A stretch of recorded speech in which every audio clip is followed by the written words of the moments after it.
తిరుమలలో మనం తల నీలాలుగా ఇచ్చిన వెంట్రుకలను ఏం చేస్తారు? ఎక్కడైనా రహస్యంగా పడేస్తారా, లేకపోతే ఏం చేస్తారు అన్న డౌట్ మీకు కూడా వచ్చిందా?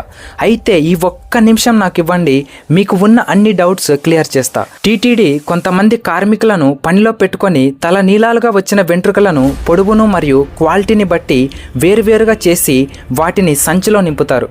అలా అంతా ఒక దగ్గర స్టోర్ చేసి ఉంచుతారు. ఒకరోజు టీటీడీ ఇంటర్నేషనల్ వైడ్గా వీటిని అమ్ముతున్నట్లు అనౌన్స్మెంట్ చేస్తుంది. ఇక వేలం స్టార్ట్ అవుతుంది.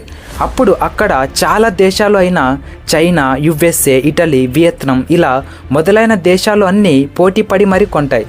ఆ వేలంలో ఏ దేశం వాళ్ళు అయితే ఎక్కువ ధరను పలుకుతారో వాళ్ళకే ఇది దక్కుతుంది. ఈ వెంట్రుకలతో ఏం తయారు చేస్తారు అని మీకు డౌట్ రావచ్చు. స్త్రీల వెంట్రుకలతో విగ్స్, హెయిర్ ఎక్స్టెన్షన్స్ తయారు చేస్తారు. ఇక పురుషుల యొక్క వెంట్రుకలతో చిన్న చిన్న విగ్గులు, సినిమాలో నటించే వాళ్లకు గడ్డాలు, మీసాలుగా తయారు చేస్తారు. మరికొన్ని రకాల కాస్మెటిక్స్ కూడా తయారు చేస్తారు. ఈ విధంగా శ్రీవారికి కేవలం తల నీలాల నుంచి ప్రతి సంవత్సరం 250 నుంచి 300 కోట్ల వరకు ఆదాయం వస్తుంది. ఈ వీడియోలో చెప్పిన ఇన్ఫర్మేషన్ నచ్చితే ఆ ఒక్క లైక్ చేయండి.